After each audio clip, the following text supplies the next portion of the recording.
నేటి నుంచి కీలక ఘట్టానికి తరలివనుంది. ఏపీ, తెలంగాణ రాష్ట్రాల్లో ఎన్నికలకు ఇవాళ నోటిఫికేషన్ విడుదల కానుంది. దేశంలో సార్వత్రిక ఎన్నికలు ఈసారి 7 దశల్లో జరగనుండగా తెలుగు రాష్ట్రాల్లో 4వ దశలో ఎన్నికలు నిర్వహించనున్నారు.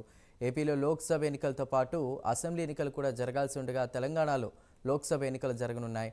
ఈ ఎన్నికలకు నేడు నోటిఫికేషన్ కూడా జారీ చేయనున్నారు. నోటిఫికేషన్ వచ్చిన క్షణం నుంచి కూడా నామినేషన్ల ప్రక్రియ ప్రారంభమవుతుంది.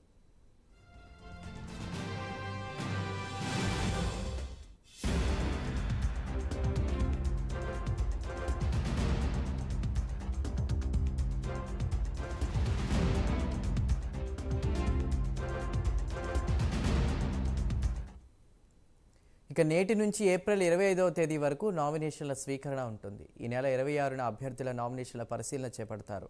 నామినేషన్ల ఉపసంహరణకు ఈ నెల 29 వరకు గడువు ఉంటుంది. అనంతరం మే 13న ఏపీలో అసెంబ్లీ, లోక్సభ ఎన్నికలు, తెలంగాణలో లోక్సభ ఎన్నికల పోలింగ్ నిర్వహిస్తారు. అన్ని విడతల పోలింగ్ పూర్తయ్యాక జూన్ 4న సార్వత్రిక ఎన్నికల ఓట్ల లెక్కింపు చేపడతారు.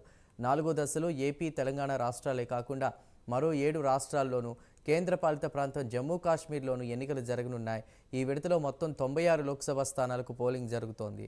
4వ విడతలో ఏపీ 25, తెలంగాణ 17, మహారాష్ట్ర 11, బీహార్ 5, మధ్యప్రదేశ్ 8, ఉత్తరప్రదేశ్ 13, ఒడిశా 5, పశ్చిమ బెంగాల్ 8, జార్ఖండ్ 3, జమ్మూ కాశ్మీర్లో 1 నియోజకవర్గానికి ఎన్నికలు చేపడతారు.